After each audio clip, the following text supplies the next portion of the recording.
आज तक ये रावण का पुतला क्यों जलाते हैं? ये हमारे मूल निवासी समाज के दिमाग में कहीं रावण का ओरिजिनल इतिहास न आ जाए। कहीं रावण को अगर जान गए कि न्यायिक राजा थे, रावण मूल निवासी राजा थे, रावण के मरने के बाद ही इस देश में पाखंड हुआ। जिस रावण को आप कर रहे हो जी, वो रावण हमारे मूल निवासी राजा थे जी, और उन्होंने कभी इस देश में महिलाओं का अपमान नहीं होने दिया। समझ गए आप? और रहा सवाल जो आप कर रहे हैं, सीता जी का हरण करने वाले को आप बता रहे हैं अपना राजा सर। सीता जी के हरण से पहले जी, राम ने उनकी बहन का नाक कान काट दिया था। जी, अब राम में या रावण में क्या अंतर आप समझ रहे हैं? हमें कहते कि कोनो लड़की नहीं कोई औरत ये कहे आपसे कि तू बड़ा सुगर लगत हो, तुमसे हम बियाह कर चाहते ही, तो कनकिया काट ले बा, तू कनवा काट ले बा। अरे कहदा ना कर भाई, ओकर नाक कान काहे कटला? चूँकि ये सब देखिए मनगढ़ंत कहानी है, जो ग्रंथों में समझाई गई है ये मनगढ़ंत कहानी है, लेकिन इनकी मनगढ़ंत कहानी में भी ये बच गए। जी,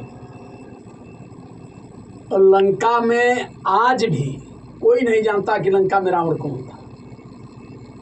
ये भारत में कुछ लोगों के दिमाग में बसाया गया। दूसरी चीज कि राम कौन है और रावण कौन है।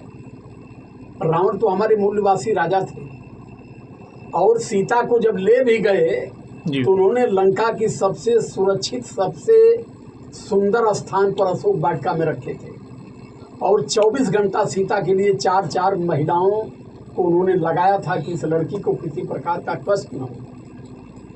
जी, क्या गलती उन्होंने किया? आई कितना सुगर रहना तो गए बहन का नाक कान काट लेना।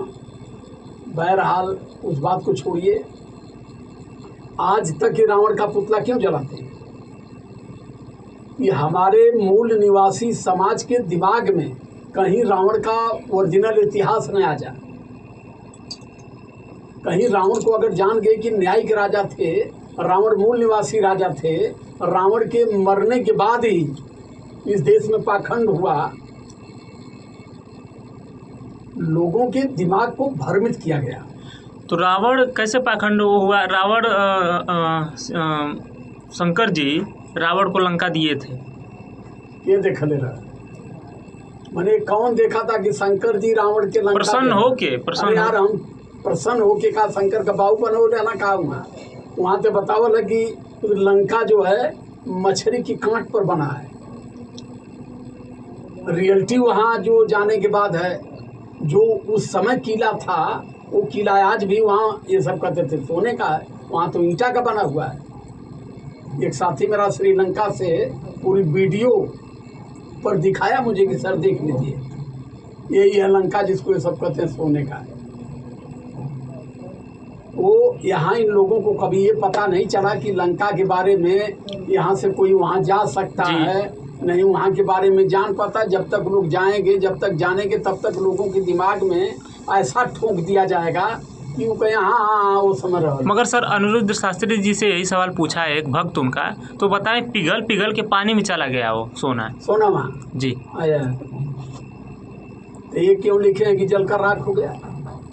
अनिरुद्ध शास्त्री का बाबू जी लिख ले मैंने, सोने के लंका को उलट के पलट के नीचे से ऊपर से घुमा घुमा के हनुमान ऐसा जराए कि जल कर लंका ही राख हो गया, और हनुमान वहाँ से कूदना आके घम दे समुंदर में ठंडा ही लगता वो जरबन के ना उनका दें लोहे कर रहा।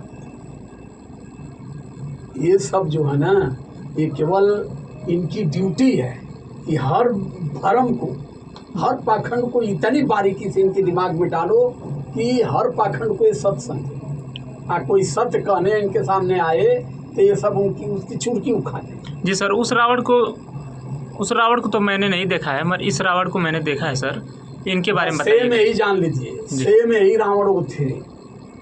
आज जो रावण का मुख्य चरित्र यही था, लोगों के सम्मान के लिए, लोगों के स्वाभिमान के लिए, लोगों की हित की हिफाजत करना, बेटी बहनों की इज्जत और मान मर्यादा का सम्मान रखना, ये काम था रावण का। सर उनके समुदाय के लोग राम लगा लेते हैं, राम सेवक। अरे यार कतवारू राम, घुरहु राम, निरहु राम। तो रावण क्यों लगा लिए सर, राम और रावण? यहाँ हिरण के नाम के आगे राम जी, चमारन के नाम के पीछे राम। या राम निहोर यादव, राम सुमेर यादव, राम खिलावन यादव। अब सरका जब जाइए घुरहु राम, निरहु राम, कतवारू राम, चिथरू राम, भगेलू राम, यह नमवा हमान खातिर जी। आई पांडे तिवारी चौबे राम लिखा दिए थे, कहें कि हम राम लिख दे तो तुम चमार हो जाओ। और राम को ढोने वाला यही चमार, और राम का कमाई, राम का मलाई खाए वाले ही है। वो लोग क्यों राम नहीं लगाते, अपने नाम में लगाना चाहिए। अरे यार अपने नाम के आगे राम लगा देंगे तो चमार न हो जाएंगे जी। ये बताते हैं कि आप बड़े पवित्र लोग हो। हमारे नाम के आगे, हमारे नाम में राम को ठोक करके ये हमें बताते हैं कि आप लोग राम को पूजते रहो, और राम के नाम पर जो मलाई आएगी हम पीछे से खींचते रहेंगे उसको। यही भ्रम न है। लड़ाई जो मेरी चल रही है इसी बात की है कि जिसका कोई मतलब नहीं है, उस चीज को क्यों ढो रहे हो भैया। जी।